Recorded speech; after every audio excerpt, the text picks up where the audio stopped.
Então vamos iniciar, gente, com esse processo de familiarização de vocês com o método, tá? Não vai ser algo muito longo, mas é algo importante para vocês entenderem mais ou menos como a gente constrói o raciocínio. Um primeiro contato desse método, nós vamos fazer isso analisando a nova direita. Como eu disse ali no início, que um dos nossos princípios é a questão da totalidade e o outro da historicidade e o terceiro da contradição. Vejam, a nova direita. Pega a transição, quando a reabertura. Nós tínhamos uma direita que saiu, que surgiu, que veio da ditadura, onde era extremamente clientelista. Ela não precisava estar na rua organizando, mobilizando, ela tinha um Estado. E a partir das políticas públicas, a partir do dinheiro, eles organizavam o seu assistencialismo. E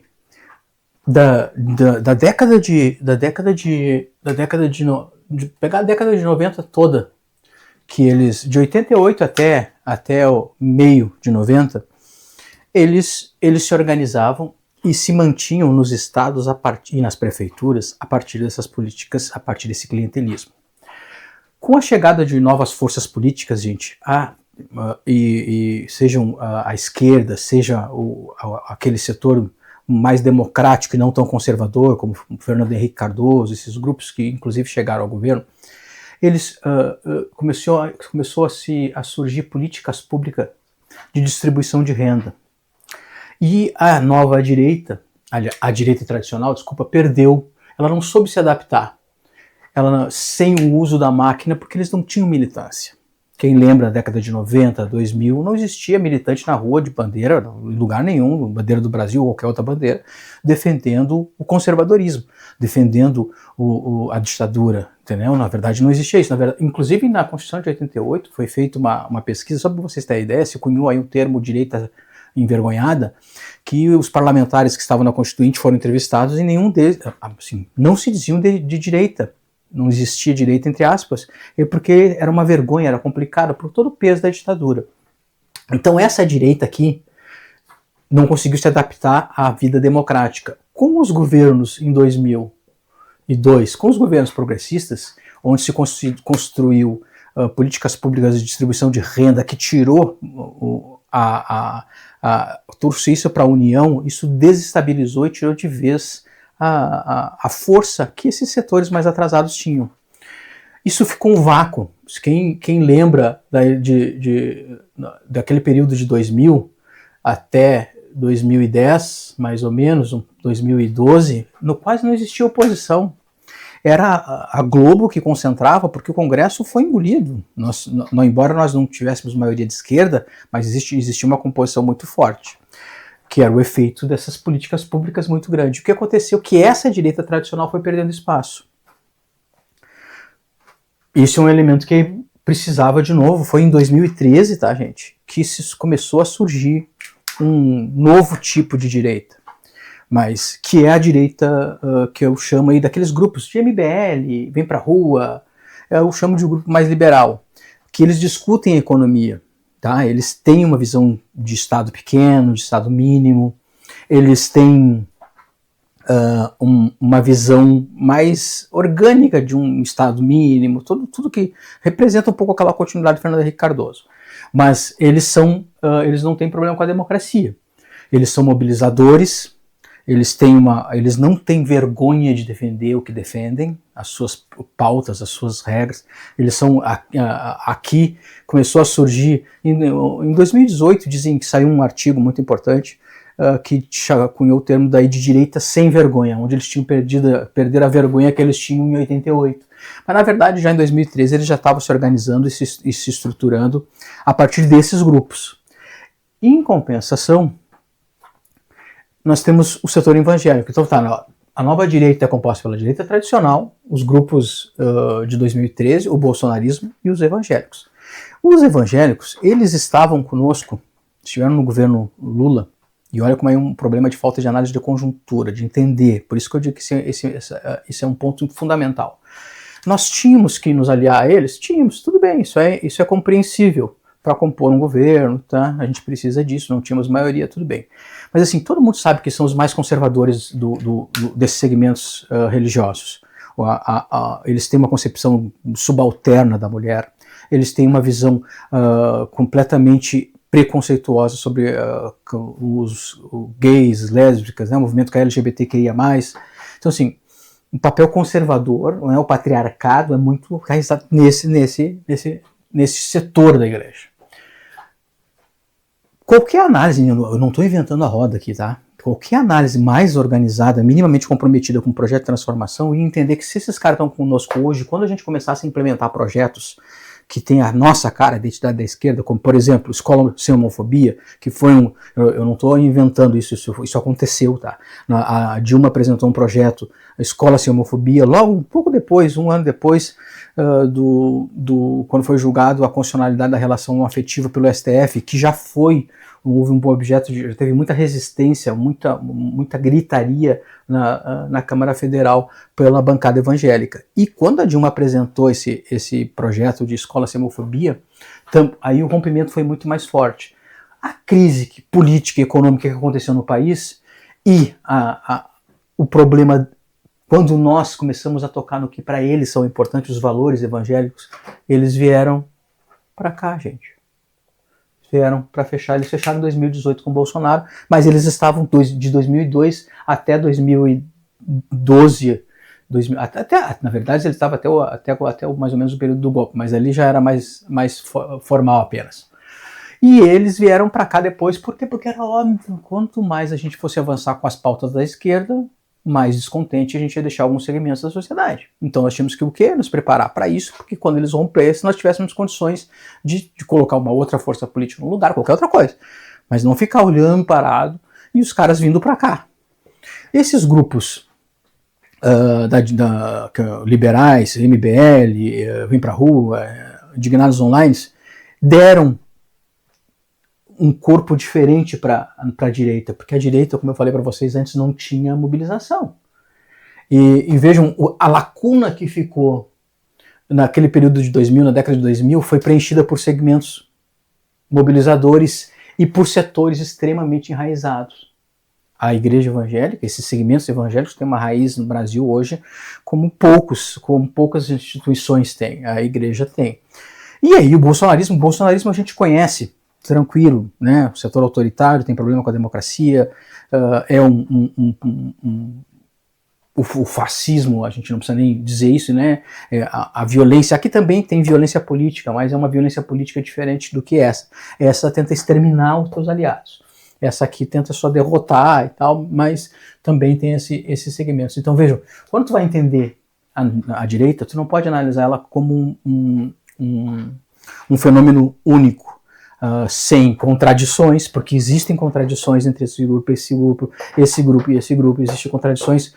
O que nós estamos vendo agora na briga em Santa Catarina, o período que eu estou gravando esse curso, o Amin, Esperidião Amin, um grande nome histórico, desde a época da ditadura, que tem projeção nacional desde aquele período, ele está sendo engolido pela nova direita.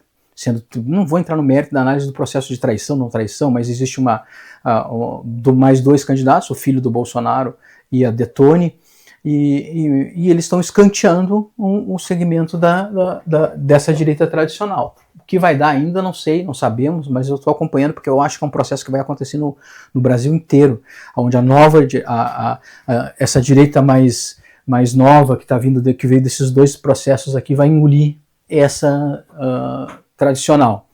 Então vejam, é a contradição, mais um dos princípios que a gente tem, por isso que eu digo assim, vocês vão começar a analisar, e eu quero que vocês façam isso, desmembrem, né, decomponham para vocês o objeto que vocês estão analisando, porque isso é importante, porque nós temos que chegar quando eu for falar da nova direita, quando vocês forem falar da nova direita, vocês vão fazer uma análise muito mais rica.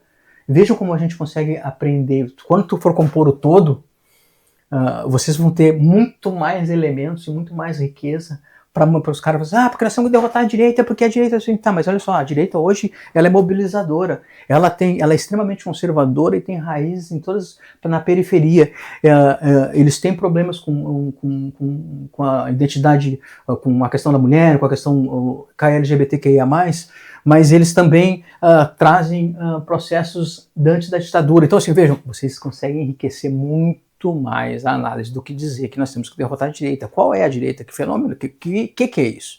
Então, vejam, essa ideia foi, esse bloco foi para vocês se familiarizarem como nós vamos fazer. Nós vamos entrar, depois nós vamos pegar elemento por elemento, tá? Vamos pegar o elemento objeto, vamos pegar o elemento agentes políticos, vocês vão aprender isso na prática, ali fazendo, vai ser bem interessante, porque a ideia é que seja um curso prático também, né? Ele é objetivo, tem a questão teórica que eu quis colocar antes, mas ele vai muito para a prática para a gente aprender a construir uma análise de conjuntura. Vamos lá?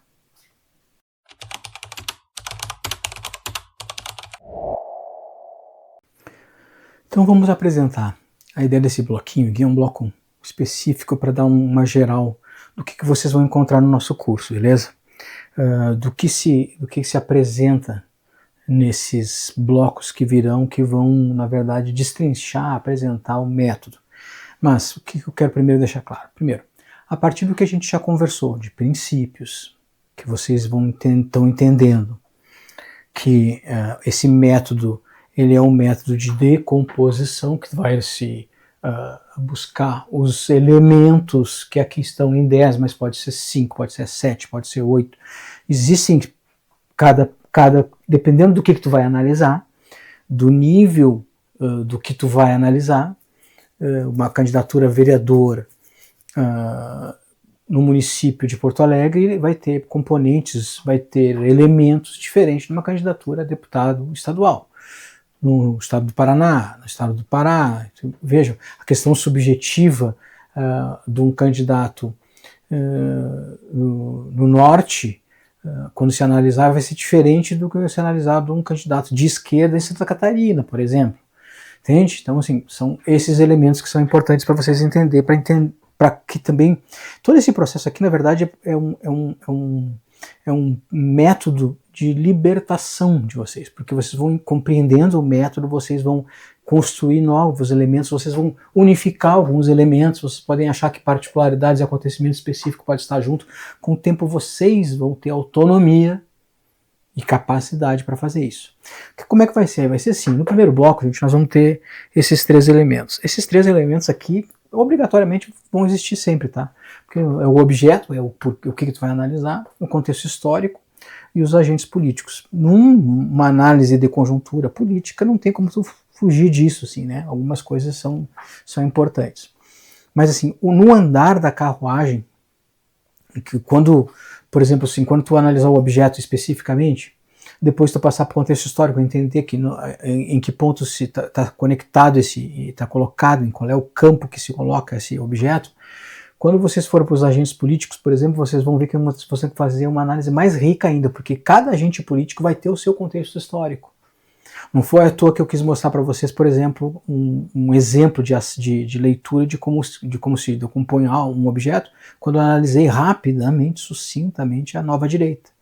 Vejam, a nova direita, que é um agente político, tem o seu contexto histórico e vai desmembrando. Então, cada que vai criar particularidades diferentes, que pode ou não ter acontecimentos. Então, esse processo rico para vocês entenderem isso, entendeu?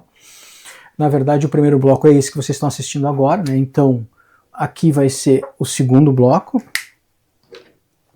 O segundo bloco vai ser composto, então, pelo objeto, o contexto e os agentes.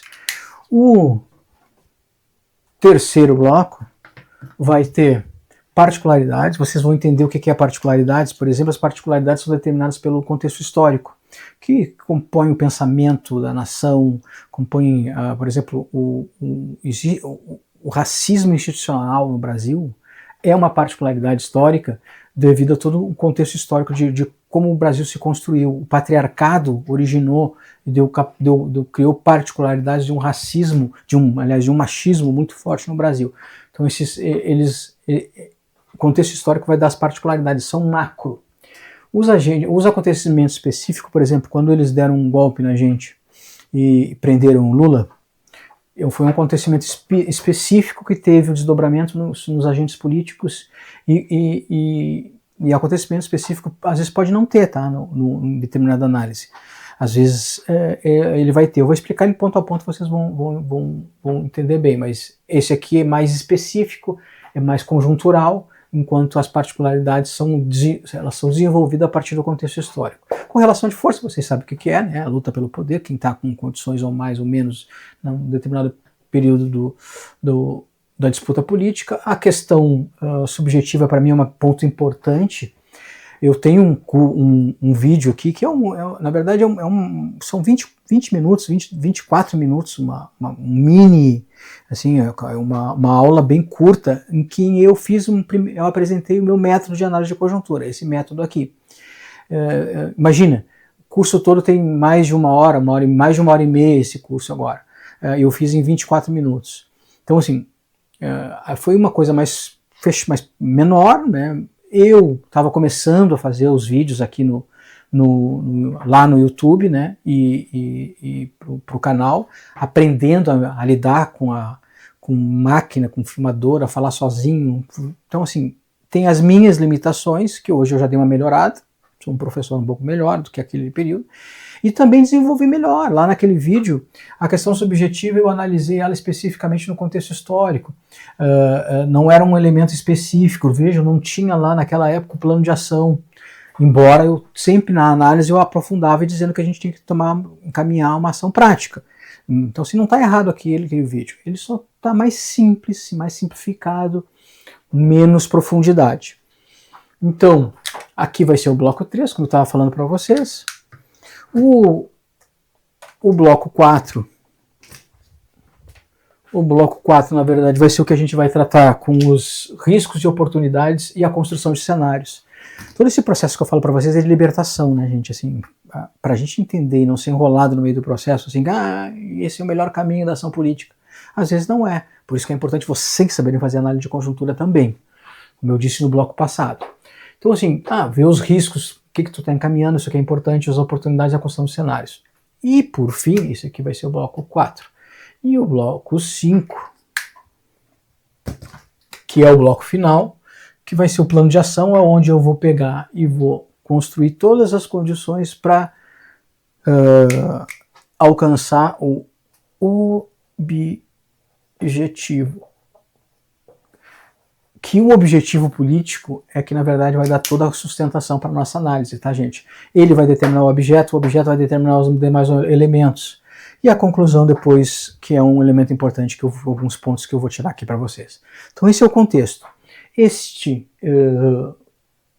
sistema, volto a dizer, não é uma coisa monolítica, fechada, é um momento, é um processo que tem por base a questão da decomposição dos elementos da conjuntura e depois reconstrução. Vocês vão sair daqui num outro nível político, isso eu tenho assim, garanto para vocês vão sair num outro patamar de análise, vocês vão sair com uma condição de fazer construções teóricas assim, de análise política muito bem elaboradas, poder participar e contribuir nos espaços que vocês atuam de forma muito mais qualificada e, por consequência, qualificar os espaços que vocês estão, que é o nosso objetivo, se qualificar politicamente para qualificar a luta coletiva.